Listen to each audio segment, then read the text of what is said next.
دا چا لیکلي ساري جماعت کېږي او سنت سړي ته پاتې راشي نو که وړوکي جماعت یې سنت مه کوئ چې وړوکي جماعت یې او که غټ ځای وي او داسې لکه زمونږ دا جماعت دی جمع دلته وي او برنډه کې یا بیسمنټ کې یا داسې شاته او جمع ولاړ نو چې یو رکعت را لاندې کولی شي نو سنت وکړئ ځکه حضور پاک زموږ د ساري سنت په جهاد کې اعلان کړو که تاسو اسونو خپو لاندې مړه کېږئ نو دا سنت مه پرېږدئ صحابه به خو په جنګ کې مونځ کوو که نه ټیم به یې ورکوو مونځ به یې کوو نو تاسو که اسونه میده کوئ او دلکۍ د خپو لاندې نو تاسو ساري سنت مه پرېږدئ دی د جهاد په دوران کې ویلو نو ساري سنت اهم دي دا به تاسو کوئ کور کوئ کور ښه دي یا جماعت کې کوئ جمع نه ولاړه چې جمع ولاړې به یې مه کوئ خوا کې خو ګناه ده او داسې لرې پناه ځای کې کوو کې چې یو رکعت را لاندې کولی شي نو بیا وکړي او که نه شي را لاندې کولی بیا جمع کې ودرېږئ جمع سره به بلکل نږدې نه ودرېږئ سخته ګناه ده ثواب په ځای ګناه ګټئ نو که څوک کوي نو بیا د نور خطو نه پس دې وکړي دا قضا نه وي خو هسې یو د هغې جبیره شو قضا د واجب او د فرض وي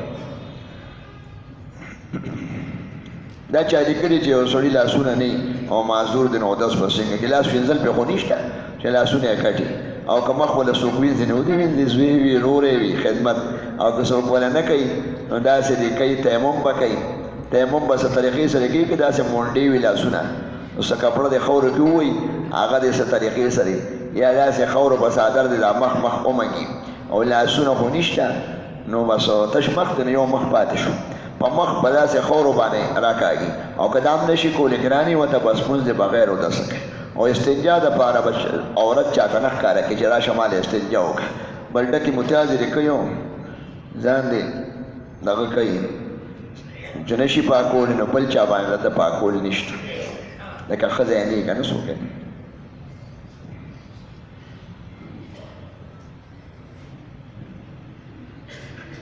دا لیکلي زما سره د پټکي دکان دی او شلو کاله سوسې مالک جایداد غواړي څوک نو هغه مدرسې ته مسله ونه کې پټکي پیسې اخیستې شي چې دغه کاروبار هلته روانه کړی دی هغه ځای ته محنت یې کړی دی دغه قبضې پیسې اخیستې شي د عرف مطابق دا چا لیکلي انټرنیټ باندې یو کاروبار دی د هغې نوم صرف پرپل دی او ویډیو لیوز دا خو مونږه مخکې ویلو چې اکثر دا کاروبارونه غیر اسلامي دي پیسې پکې ته اچي او تا د روزګار یې نه معلوم نو دا صحیح کاروبار نه دی دا د شریعت د قواعدو مطابق نه دی بل څه نوم دی بي یو نوم دی بي فاریو نو دا غیر شرعي طریقې دا کافرانو روخ کې دي د مسلمانانو پیسې ټول د هغوی په ملکونو کې جمع دي دا حدیثو کې راځي د سود به دومره خور شي چې هر سړي ته به سود ورسي او تاسو دا کار مه کوئ د دې نه کاروبار معلوم دی نه مستقبل نه د اسلام په شرایطو دی نه ته چې کوم شی والي نه ستا هغه لاس ته راځي نه ستا قبضې ته راځي نه دا هغه ځای ته ورلې دا خو ستا لاس کې نه دی چې شی قبضه کړي نو دا شی مه کوئ پته نه دا خلک کاروبار نشي کولی پیسې یو له ورکړې بل له ورکړې او بیا وروستو ټول عمر ټینشن وي پیسې هم ترې وخوري ګنکپي ډېره ده دا چا لیکلي حجاج ابن یوسف څنګه سړی و حجاج ابن یوسف د سکول استاد و بیا سیاست ته راغی نو سخت ظالم دی خو مسلمان دی ظالم او ګناهګار دی ظلمونه یې ډېر کړي سخت او ډېر زیات عربو کې ډېره بدبني ونه پرتو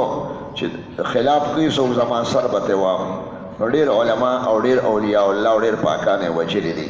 نو باقي ظالم دی نو مسلمان دی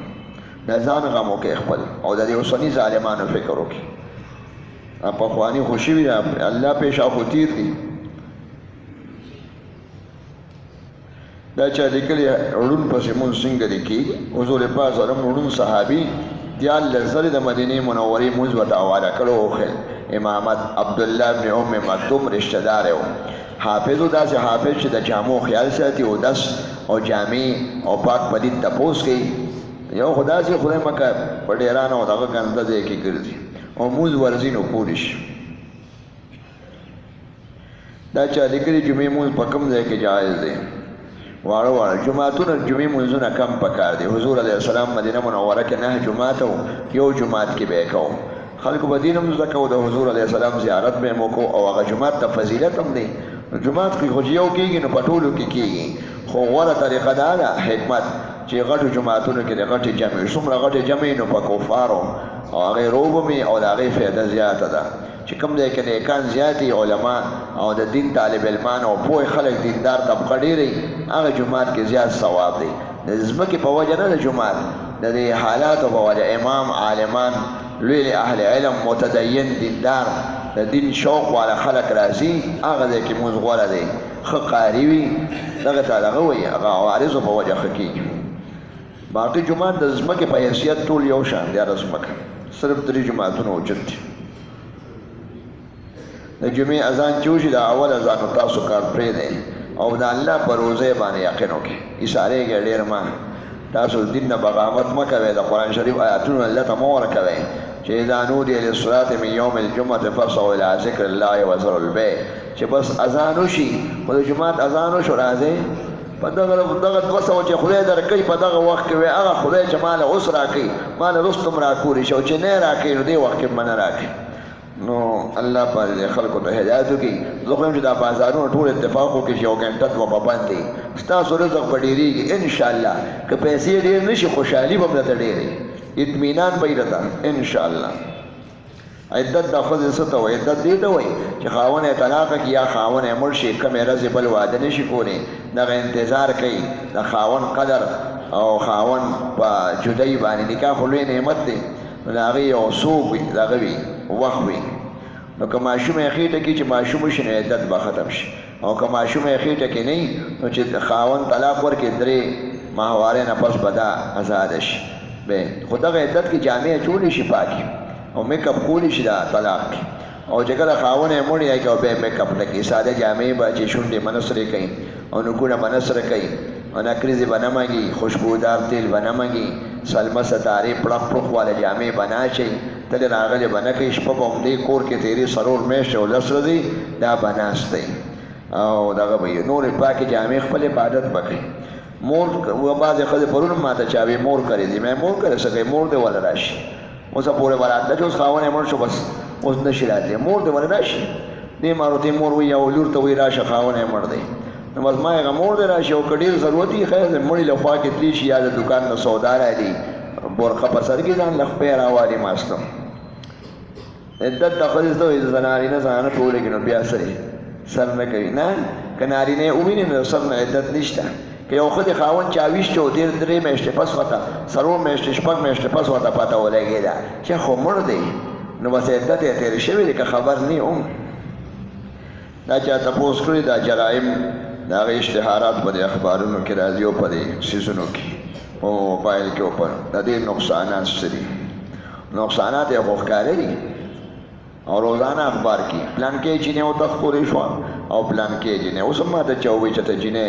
مړه شوه او اوس وزورې شوه نو وایم په دې خبر کې خو سرې نور ارامیان مه پیدا کېږي په دې خبر سره به جرایم ډېرېږي دا هغه کس ونیسه چې چا کړي دي او برغرغری کا او بیا خلکو ته وښایي چې دا سبق خلک زده کړي چې داسې کار کوو نو داسې به رسرې کېږي نو نه به یې کوي او که تش دې له هوا ورکړي چې په سړک ښځه وتښتولې شوه او په قومي شاهرا باندې یو ښځې سره بدکرداري وشوه بدنامي کار وشو او کالج کې داسې چلو شو داسې اخبارونو کې راځي نو په دې به بېحیایۍ خورېدو او د هغې اشتهار سره خلک د هغې جرم د هغې عزم دغه دباو او د هغې هغه دروندوالی د خلکو د زړه نه وځي هسې یو ګپ ښکاري نن پلانکې جینۍ چا مړه کړه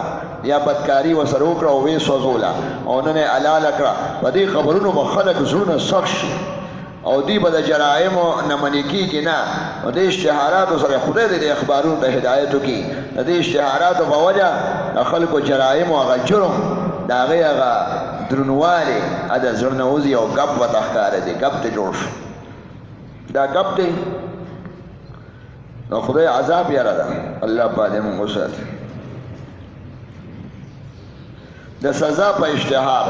او شهرت ورکولو جرم ختمېږي د جرم په اشتهار چې دومره زناګانې کېږي دومره کېږي په دې باندې هغه کچه کارونه خلک نور هم شروع کوي او قتلونه دا چا لیکلي سړی مکان او دکان په قرض و خرڅ کې او بیا نیټه پکې وي که نه کله کال وي 2 کاله دا پیسې راوړه او دغه زمانه کې د دکان او د ځمکې مالک کاری مالینه څنګه ده چې خرڅ یې که کری څنګه دی چې چا دکان چا باندې خرڅ کړي که نغده یې خرڅ کړي په نیټه دکان د هغه دی هغه نوی خریدار کور د هغه دی د هغه خوښه کري د هغه ده دی حرام مالي کوي او که دا شرط ولګي په بیه کې چې زه به کري علم او ته پیسې پوره کوه چې کله پیسې پوره کړي کور به ستا شي هغه پورې به کري علم دا کري حرامه دا بیه فاسد ده او غلطه ده دې داسې وکړي دې ورته ووایي چې خرڅوم بیا راباندې کال پس او کري راکوه زه واده ورسره وکړه یا دا کور به تاله درکړم پیسې جمع کوه او دغه کوه راکوه مانه زه به جمع کوم لکه کمیټې کې سړی ورکوي دا کور په تا خرڅومه شپږ میاشتې پس ته شپږ میاشتو ته پیسې راوړه بس وعدې مطابق د ده باندې شپږ میاشتې پس خرڅ کړي بیا د خرڅ نه پس به کري د نوې کسي نو کري بالې روا شي چې دې د لا خرڅوي نه